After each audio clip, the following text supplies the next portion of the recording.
एक और बहुत इंपॉर्टेंट इशू है जो बजट से रिलेटेड है। 2024-25 के लिए सरकार ने विनिवेश का लक्ष्य 50,000 करोड़ पर मेंटेन रखा है। साथ ही सरकार कहना है कि उनका फोकस मोनेटाइजेशन पर ज़्यादा होगा। क्या है पूरा रोड मैप आगे का, किस किस तरह कंपनियों की हो सकती है और विनिवेश में प्रक्रिया थोड़ी स्लो क्यों है, इन सब पे बातचीत करेंगे। हमारे साथ विनिवेश सचिव तुहिनकांत पांडे जी हैं। पांडे सर, बहुत बहुत स्वागत है आपका CNBC आवाज़ पर। हमने देखा लास्ट फाइनेंशियल ईयर में बहुत अच्छा नहीं गया डाइवेस्टमेंट का, और इस साल भी, अब चूंकि चुनाव थे तो मान सकते हैं कि वह बहुत प्रक्रिया नहीं रही होगी। इस साल आपका टारगेट क्या है, किस किस तरीके के डाइवेस्टमेंट प्लान आप लेके चल रहे हैं, और ये जो टारगेट 50,000 करोड़ का ये अचीव होगा? देखिए, हमारा फोकस थोड़ा सा शिफ्ट हुआ है, और जो हमारे overall public asset management strategy में हम काम कर रहे हैं, समेकित स्थिति, जिसमें कि हम मात्र विनिवेश ही नहीं बल्कि पब्लिक सेक्टर के जो वैल्यू क्रिएशन है उस पे हमारा ज़्यादा फोकस है। विनिवेश प्रक्रिया उसका एक अंग है, लेकिन वो एक फोकस वाला नहीं है। लेकिन जो हमारी जो विनिवेश की ट्रांजैक्शंस हैं वो लगातार चलती रहती हैं, और उनको मार्केट के साथ लिंक करने का ही हमारी प्रक्रिया रही है पिछले वर्ष में भी, वही जारी रहेगी। इसमें जो 50,000 करोड़ की आपने बात की वो मिसलेनियस कैपिटल रिसीट्स के अंडर आता है, जिसमें कि ओवरऑल चाहे वो विनिवेश से हो या वो एसेट मोनेटाइजेशन से हो, उन सब के लिए वो एक बजट लाइन है। लेकिन एज सच हमारा विनिवेश का कोई एक लक्ष्य नहीं है। मार्केट अपॉर्चुनिटीज़ के हिसाब से और समय की दृष्टि के अनुसार से और ज़रूरत के हिसाब से समय समय पर विनिवेश की प्रक्रिया चलती रहेगी।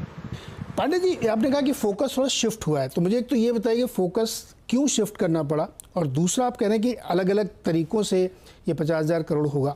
एसेट मोनेटाइजेशन करेंगे, किस तरीके के एसेट मोनेटाइज करने जा रहे हैं आप?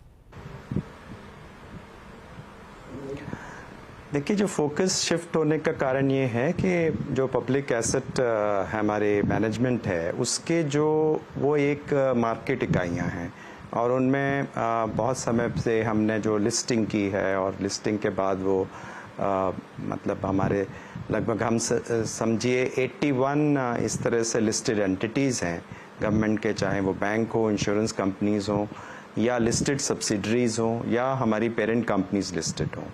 77 ऐसी हैं जिसमें सरकार का प्रमुख अंश है। ये जो इकाइयाँ हैं इनका अभी के समय में मार्केट कैप लगभग 77 लाख करोड़ है, और इसमें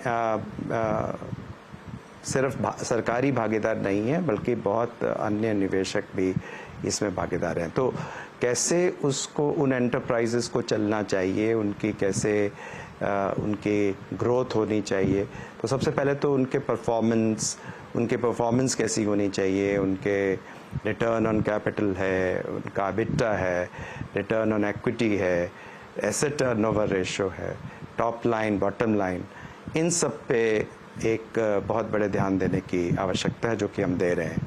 दूसरा उसमें ये है कि उसमें जो हमारा कैपेक्स है और ग्रोथ है उस पे हमारा बहुत ध्यान दे रहे हैं। आपको ये शायद मालूम है कि 3 लाख करोड़ से ज़्यादा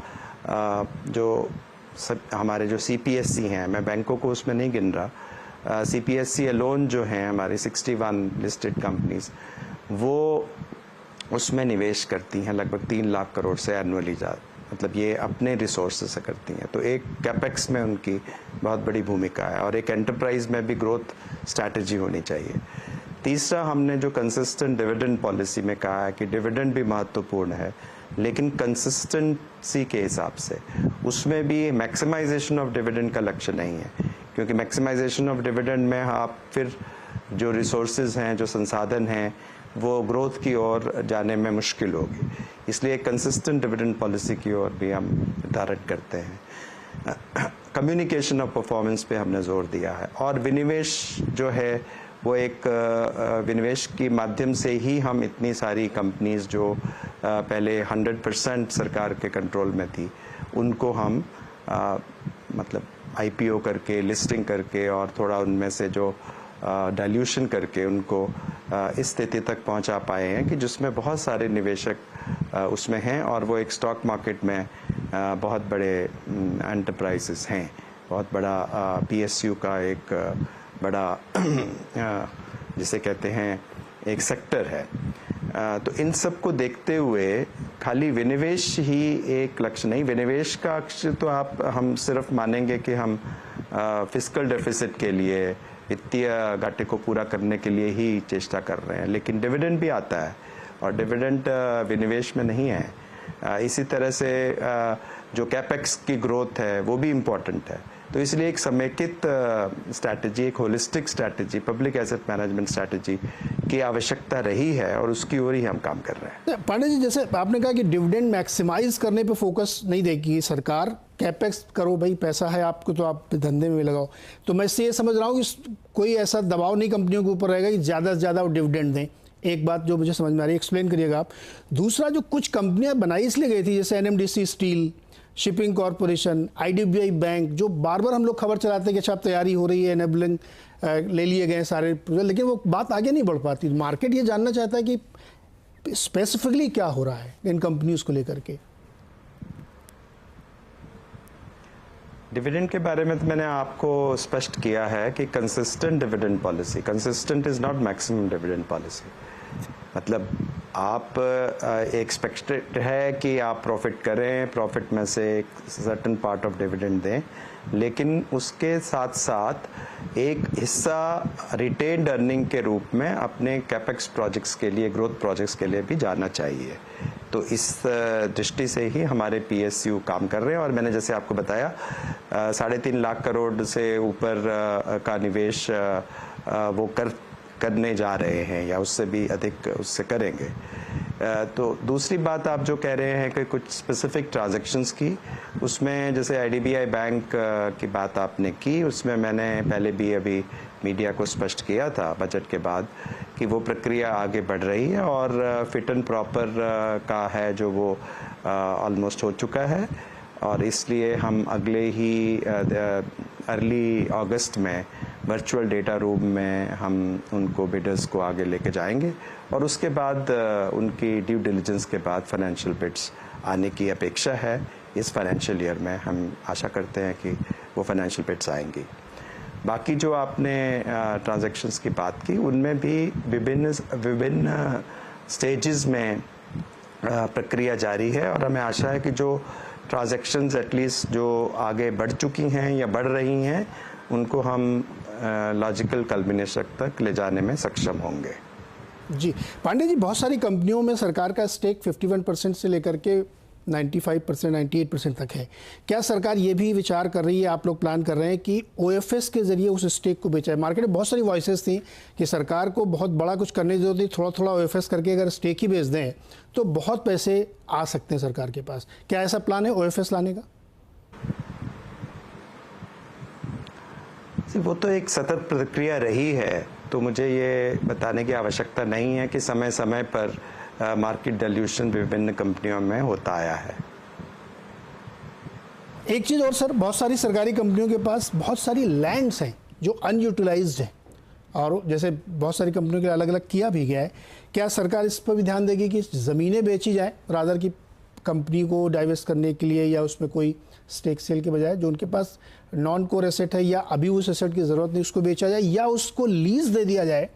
जैसे शिपिंग के बाद बहुत ज़मीनें हैं तो उसको आप लीज आउट कर दें और उसके बाद फिर उसको आप वापस इस्तेमाल में लें, जिससे कि आपको पैसे भी आ जाए और लैंड का इस्तेमाल भी बना रहे। ऐसा भी कुछ प्लान है क्या? जो नॉन कोर एसेट मोनेटाइजेशन का कार्य डिपार्टमेंट ऑफ पब्लिक एंटरप्राइजेस देखते हैं, तो मैं उस पर आपको बहुत विस्तार से नहीं बता पाऊंगा। हालांकि एक नेशनल लैंड मोनेटाइजेशन कॉरपोरेशन का गठन हुआ है और मुझे आशा है कि ऐसे बहुत सारे एंटरप्राइजेज हैं जो क्लोज्ड भी हो चुके हैं वैसे, लेकिन उनके पास ज़मीनें पड़ी हैं और उनकी ज़मीनों को मतलब उनका सदुपयोग करना भी आवश्यक है और इन सब कार्यों के लिए एक नेशनल लैंड मोनेटाइजेशन कॉरपोरेशन का गठन हुआ है। लेकिन उसके बारे में विस्तृत चर्चा आप डिपार्टमेंट ऑफ पब्लिक एंटरप्राइजेस के सचिव से कर सकते हैं। ओके मिस्टर पांडे सर, बहुत बहुत शुक्रिया जुड़ने के लिए और बात रखने के लिए। 2-3 बातें बहुत स्पष्ट तौर पर आपने कही। तो डिविडेंड मैक्सिमाइज करने पर दबाव नहीं होगा, जितना मिल रहा है उतना मिले और अच्छा मिले, और साथ ही कंपनीज अपने कैपेक्स पर ध्यान दें, मार्केट कैप पर ध्यान दें, प्रॉफिटेबिलिटी पर ध्यान दें। ये बहुत इंपॉर्टेंट है, मार्केट के लोग ये सुनना चाहते थे। और साथ ही IDBI शिपिंग कॉरपोरेशन जैसी कंपनीज के विनिवेश की प्रक्रिया आगे बढ़ रही है, प्रोसेस चल रहा है। Right sir? धन्यवाद। Thank you so much sir. तो ये थे तुहिन कांता पांडे जो हमें बता रहे थे कि विनिवेश की प्रक्रिया सरकार कैसे चल रही। 50,000 करोड़ का जो टारगेट है ना, वो समेकित है, उसमें बहुत सारी चीज़ें इंक्लूडेड हैं, केवल स्टेक सेल या OFS के जरिए ही नहीं होगा।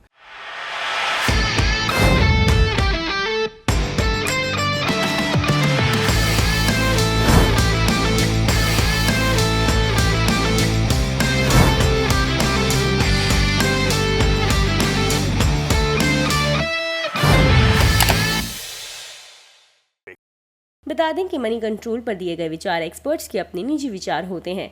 वेबसाइट या मैनेजमेंट इसके लिए उत्तरदायी नहीं है। यूजर्स को मनी कंट्रोल की सलाह है कि कोई भी निवेश निर्णय लेने से पहले सर्टिफाइड एक्सपर्ट की सलाह लें।